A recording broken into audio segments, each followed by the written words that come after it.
Good morning. Thank you for being with us today. Let me introduce the folks who are with us, and first the folks that will speak regarding today's press conference. To my left, a good friend and a chairman of the Judiciary Committee in the State Assembly, but someone who's worked on a lot of these issues on behalf of consumers for a long time, Assemblymember Mark Stone, who is really the person who's the man of the moment for this event. I also want to introduce Terry Brennan, who is with the Service Employees International Union, who knows about this issue very, very well. Let me introduce to you a few members of my team, and the three members of my team will be here in the event that we have any questions that should be answered by those who are actually working these particular issues. Let me start by introducing Ellie Bloom, who is a special assistant to the Attorney General, who works on many of these consumer affair issues. Rick Ackler, who is one of the attorneys and probably the attorney most familiar with these kinds of cases. We've done some work on these matters regarding the False Claims Act in the past. Anthony Liu, who is a Deputy Attorney General who works in my legislative shop dealing with legislation like this today. We want to begin by pointing something out that I think is a reality of life for everyone. We are approaching April 15th. That means tax season is upon us. And every year, most of us do the right thing, the responsible thing, and we pay our taxes. But not everyone. Every year, a small but significant number of companies cheats on their taxes. And it's hardworking California taxpayers who are left holding the bag. How much is in, or maybe what I should say is, or better put, how much is missing in that bag? Billions of dollars. It's estimated that California taxpayers were shortchanged almost $20 billion by tax cheats in 2019. That's $20 billion that you and I have to pay in taxes because those tax cheats didn't. It's tax dollars not reaching our communities to pay for vital services like schools, public safety, and road repair. And when companies cheat our government, it's hardworking California families who are left having to cover that loss. That's $20 billion that's going to our communities, that's not going to our communities. And it's a hard hit for those who pay their taxes every day. That's why today, Assemblymember Mark Stone and I are working together on Assembly Bill 2570, legislation which he introduced to strengthen the California False Claim Act to fight fraud that hurts California taxpayers. Currently, the False Claim Act does not apply to claims, records, or statements made under the the Revenue and Taxation Code here in California. This legislation would change that, authorizing the Office of the Attorney General and other prosecuting authorities throughout the state to investigate and pursue tax cheats under the False Claims Act, so we can hold them accountable and reduce the tax burden on responsible taxpayers and get our communities the resources they rightfully deserve. Think about it. Why should a company that is intentionally cheating, intentionally filing false tax returns, escape responsibility of paying its taxes the way the rest of us do? They're robbing our community no less than the thief or burglar who steals from us. This legislation would provide my office and local prosecutors with improved tools to protect taxpayers against tax fraud. Can AB 2570 make a difference? Well, 2 years ago, in 2018, my team at the California Department of Justice secured a over $100 million settlement against British Petroleum Energy under the False Claim Act over allegations that the oil and gas giant intentionally overcharged the state and local governments for natural gas between 2003 and 2012. And then last year, in 2019, we used the False Claim Act to secure a $150 million settlement against Morgan Stanley in a mortgage security case involving pension funds. Those are just two examples of many. In the last decade, the California Department of Justice has recovered more than $1 billion from corporate cheats under the False Claims Act. How much do you think taxpayers would get back from corporate cheats if we go after all of those that are out there committing tax fraud? Well, that's why we're doing this legislation. Other states have already done this. Just talk to Sprint, which recently had to pay $330 million in unpaid taxes to the state of New York. And that is why we want our law enforcement power to extend under the False Claims Act so we can go after some of those tax fraud cheats. It empowers not just the Attorney General's office, but our local prosecutors as well to pursue these cases. So cities and communities throughout California can hold these tax cheats accountable.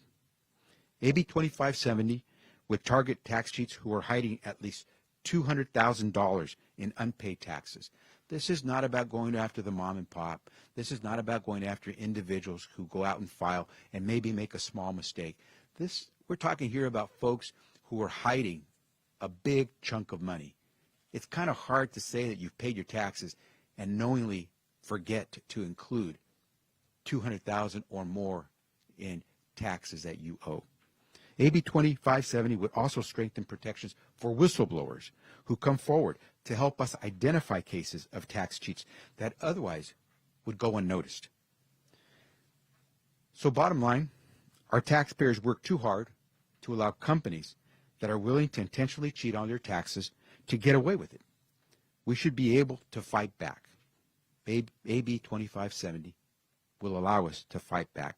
And that's why I'm proud to join Assemblymember Stone here today to talk about what we can do as a state and as taxpayers, responsible taxpayers, if we are able to pass AB 2570.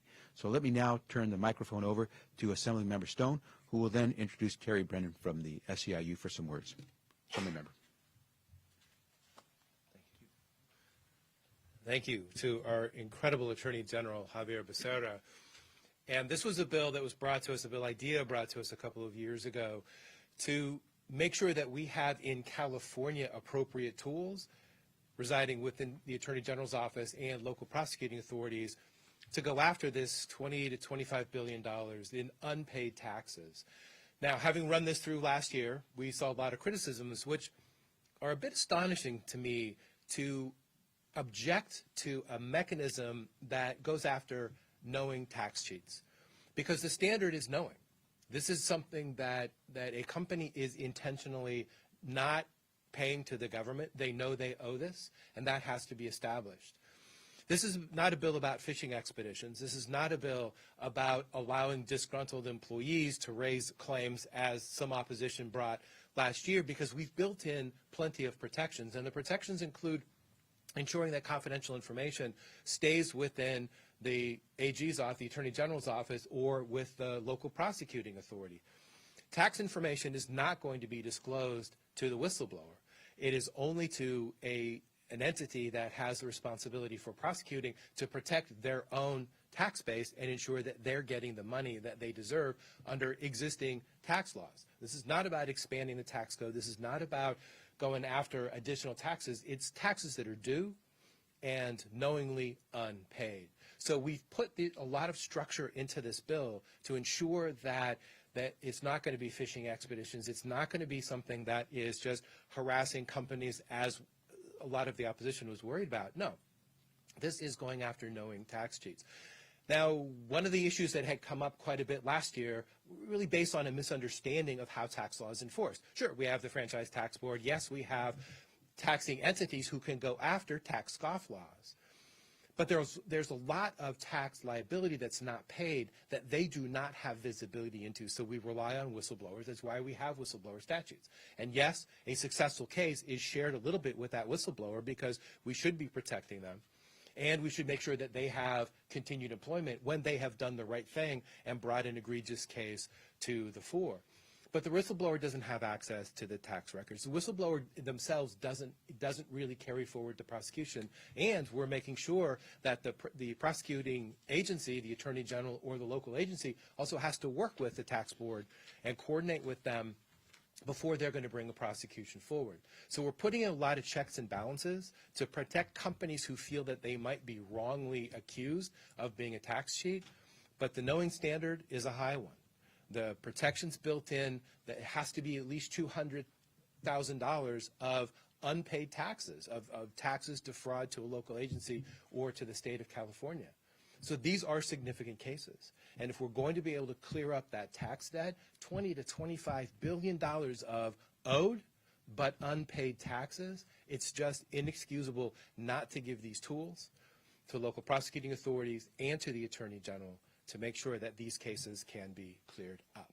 So I have the honor, too, of introducing Terry Brennan from SEIU International to talk about his perspective and his members' perspective on this case, because it is local governments, state governments, programs that benefit people who are most at risk with this money not being collected.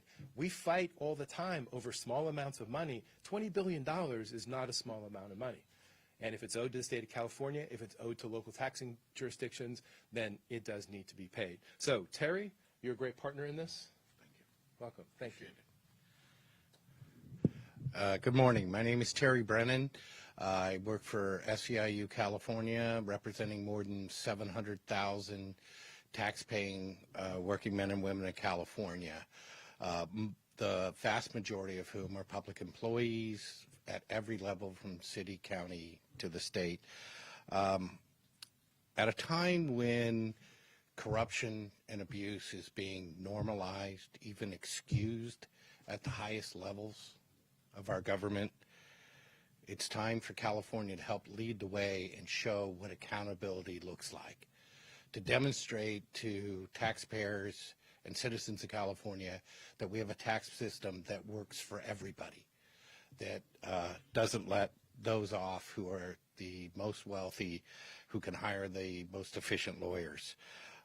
This is important to ensure we have stable funding for not cities and counties, but the services they provide to our school children, our elderly, our most needy in the community. For that reason, we'll be working with both the Attorney General and Assemblymember Stone in helping get this bill through the legislature and signed by the governor. Thank you.